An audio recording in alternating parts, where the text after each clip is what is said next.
Buenos días, hermanos. Es un gusto estar aquí con ustedes para compartir el mensaje esta mañana. Es mi deseo que podamos sentir a este forastero de Emaús en nuestras vidas y que nuestros corazones ardan por su presencia. Vamos a orar. Señor, agradecemos tu amor y tu misericordia para con nosotros, Señor. Usa mis palabras, Señor, prepara los corazones de las personas para este mensaje. Y sé tú hablando y sé tu Espíritu Santo moviendo cada vida. Gracias en nombre de Jesús. Amén. Vamos a nuestras Biblias, a 1 Corintios 15.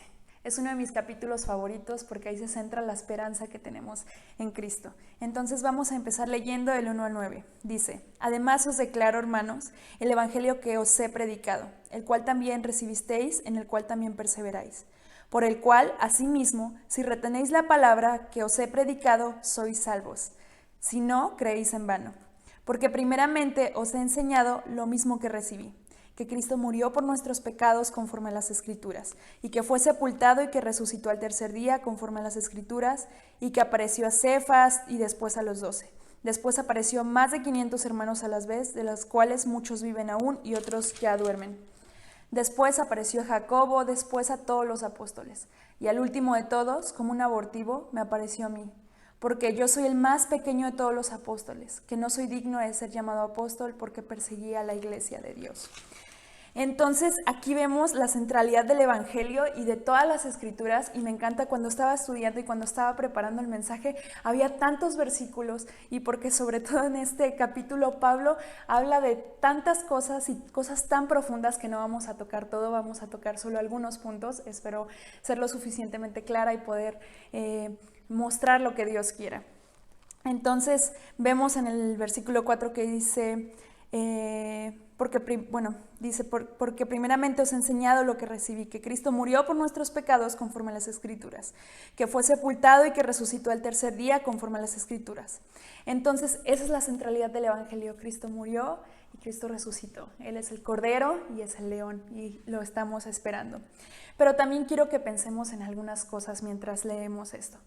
Que cuando él había muerto en la cruz, imaginen la confusión de todos los discípulos. Imaginen a Pedro que le negó, imaginen a su madre, a los discípulos, a todos los que había hecho milagros para ellos. Escuchar a Jesús decir: Dios mío, ¿por qué me has abandonado? ¿Qué haríamos nosotros? Pensemos, Dios lo abandonó. Entonces, la confianza de ellos estaba en medio de una confusión. Solo quedaba para ellos la fe, creer las palabras que Jesús había dicho cuando estaba con ellos. Entonces, algo que nos tiene que quedar claro es: no podemos juzgar los planes de Dios antes que la historia termine. Dios estaba en derrota y terminó en victoria. Dios tiene una revelación soberana para nuestras vidas y tiene un plan perfecto para todo. Y nosotros muchas veces queremos juzgar aun cuando no ha terminado lo que Dios quiere para nosotros. Y Dios nos revela lo que vamos necesitando, y nosotros pensamos que podemos ir juzgando lo que Dios quiere, ¿no? Y por eso tenemos que confiar y guardar en esperanza. Entonces, también algo que tenemos que ver es que habla de que también, como Cristo murió, nosotros también tenemos que morir, porque dice: con Él fuimos muertos, juntamente sepultados, y también resucitaremos. Y eso es algo que muchas veces no nos cabe en la cabeza, y por eso no entendemos el poder tan grande de la muerte y la resurrección de Cristo. Morir nosotros y menguar para que Cristo crezca en nuestras vidas. Entonces, cuando nosotros llegamos a entender eso y estamos juntamente con Él en la muerte, podemos llegar a estar juntamente con Él en la vida. Y quiero tocar 8 puntos que muestran el poder de la resurrección, y de los que Pablo habla de muchas cosas más, pero vamos a leer del 10 al 20 y voy a hablarles de estos puntos. Dice: pero por la gracia de Dios soy lo que soy, y su gracia no ha sido en vano para conmigo. Antes he trabajado más que todos ellos, pero no yo, sino la gracia de Dios conmigo. Porque o sea yo, o sean ellos, así predicamos y así habéis creído. Pero si se predica de Cristo que resucitó de los muertos, ¿cómo dicen algunos entre vosotros que no hay resurrección de muertos? Porque si no hay resurrección de muertos, tampoco Cristo resucitó. Y si Cristo no resucitó, vana es entonces nuestra predicación, vana es también nuestra fe. y somos hallados falsos testigos de Dios, porque hemos testificado de Dios que Él resucitó a Cristo, al cual no resucitó, si en verdad los muertos no resucitan. Porque si los muertos no resucitan, tampoco Cristo resucitó. Y si Cristo no resucitó, vuestra fe es vana, aún estáis en vuestros pecados.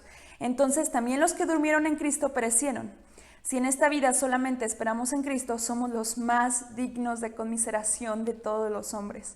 Mas ahora Cristo ha resucitado a los muertos, primicias de los que durmieron es hecho. Y aquí hay tanta profundidad y tanto evangelio que hablar, y voy a tocar 8 puntos que describen a otros versículos de la Biblia, que espero que la Biblia se revele a sí misma, porque cuando lo estaba leyendo siento que no hay palabras que podamos añadir o describir mejor de lo que la Biblia dice, ¿no? Ok, entonces en estos versículos dice que no hay resurrección, o sea, si no hay resurrección, vana es la predicación, vana la fe, somos falsos testigos, aún estamos en pecado, los que murieron sin Cristo y somos los más dignos de conmiseración. Entonces, obviamente vamos a cambiar esto, vamos a decirlo de otra forma. No hay resurrección, que es el primer punto, sí la hay, ¿no?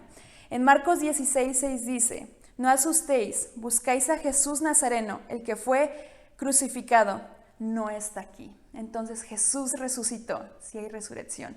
También tenemos como ejemplo el ejemplo de Lázaro. Siguiente, vana es nuestra predicación. En Hechos 3:26 dice, cuando Dios resucitó a su siervo, lo envió primero a ustedes para darles bendición de que cada uno se convierta de sus maldades. Entonces, la predicación es tan poderosa cuando está centrada en Cristo que las personas pueden hacer algo que no pueden hacer por su propia naturaleza, que no podemos hacer por nuestras propias fuerzas.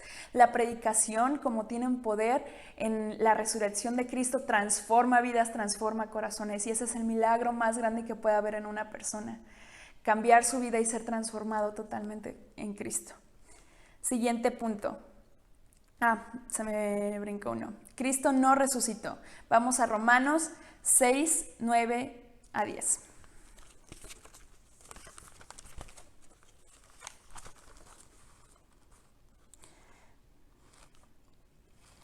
Dice, sabiendo que Cristo, habiendo resucitado de los muertos, ya no muere, la muerte no se enseñorea de él, porque en cuanto murió, al pecado murió una vez por todas, mas cuanto vive, el que vive, para Dios vive. Entonces, es increíble ver cómo Cristo resucitó y cómo su resurrección es el fundamento de la fe. Ok, seguimos. Entonces, también vemos que Pablo dice, si no, Cristo no resucitó, vana es nuestra fe. En Filipenses 3:10 dice, lo he perdido todo a fin de conocer a Cristo, experimentar el poder que se manifestó en la resurrección, participar en sus sufrimientos y llegar a ser semejante a Él en su muerte. Entonces, aquí vemos lo que les decía en un principio, que si somos parte de la victoria, también fuimos parte de los sufrimientos de Cristo. Entonces, ahí Dios se revela. También dice que si no hay resurrección, somos falsos testigos. Entonces, pues no es así. En 1 Corintios 15:3-4 lo vemos.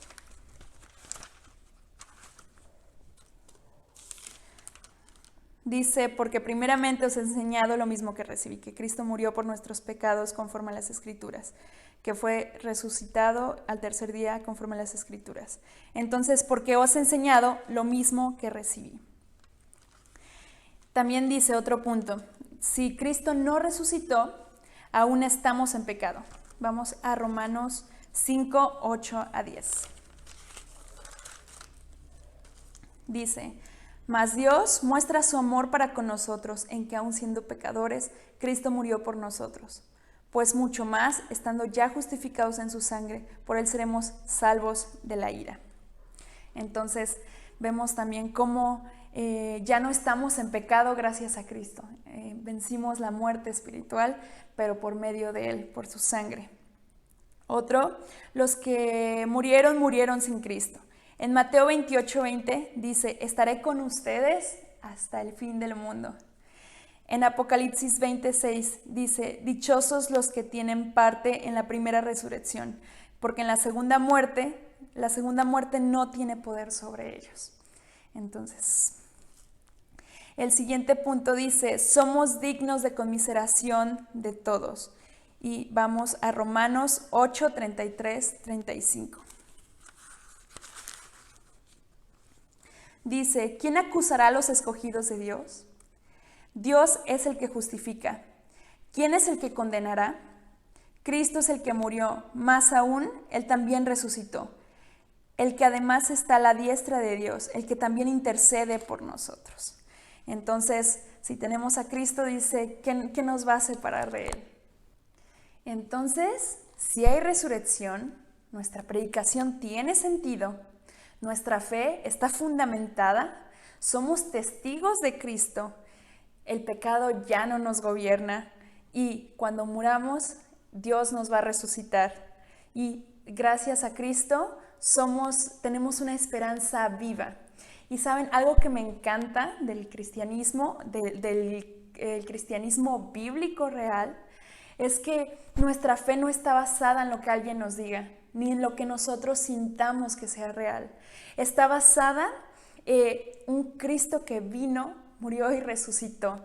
A diferencia de otras religiones, no quiero decirlo así como tal, pero Buda, ¿dónde está? ¿Dónde están los otros dioses? Murieron y fueron grandes personas y repartieron grandes sabidurías, y hicieron mucho por la humanidad, pero están en sus tumbas.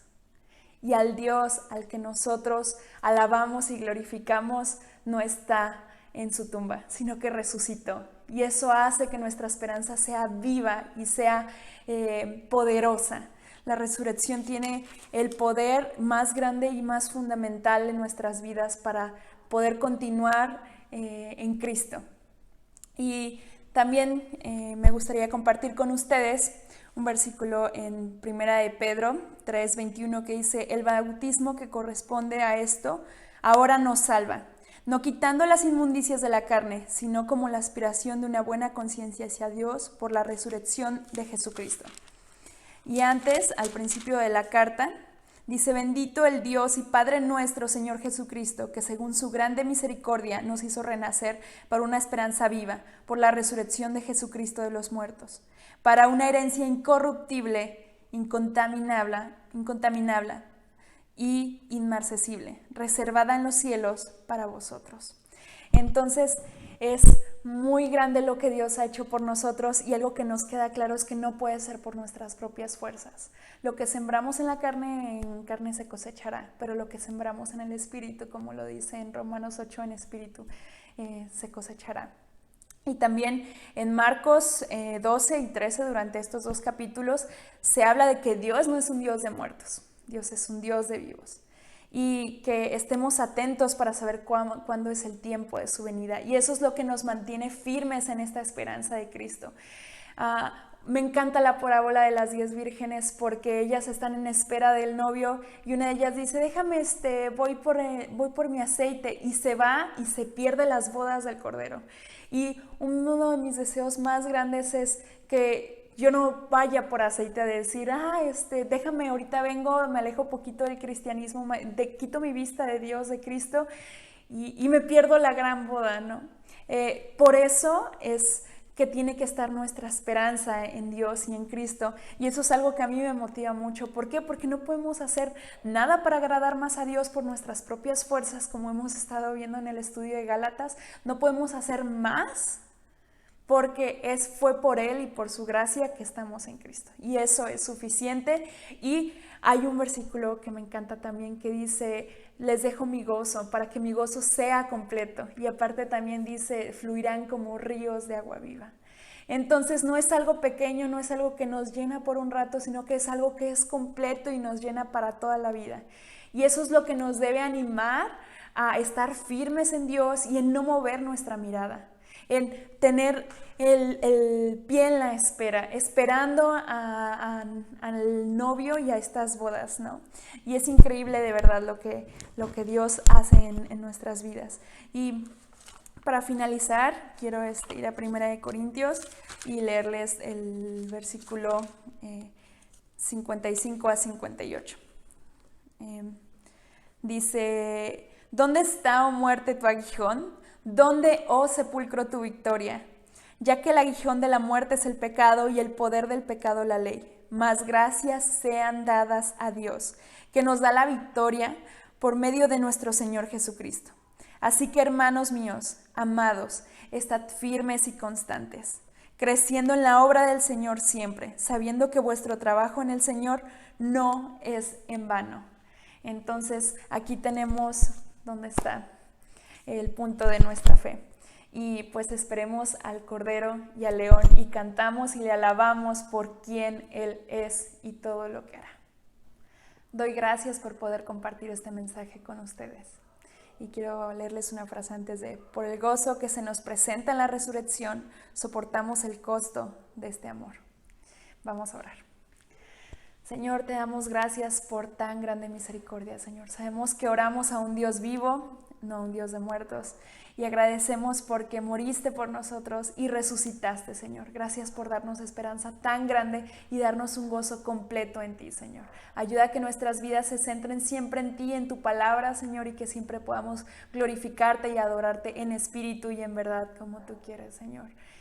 Quédate en nuestras vidas y te bendecimos y te amamos, Señor. Gracias por todo el sacrificio, por amor, Señor. Te amamos porque tú nos amaste primero. Amén.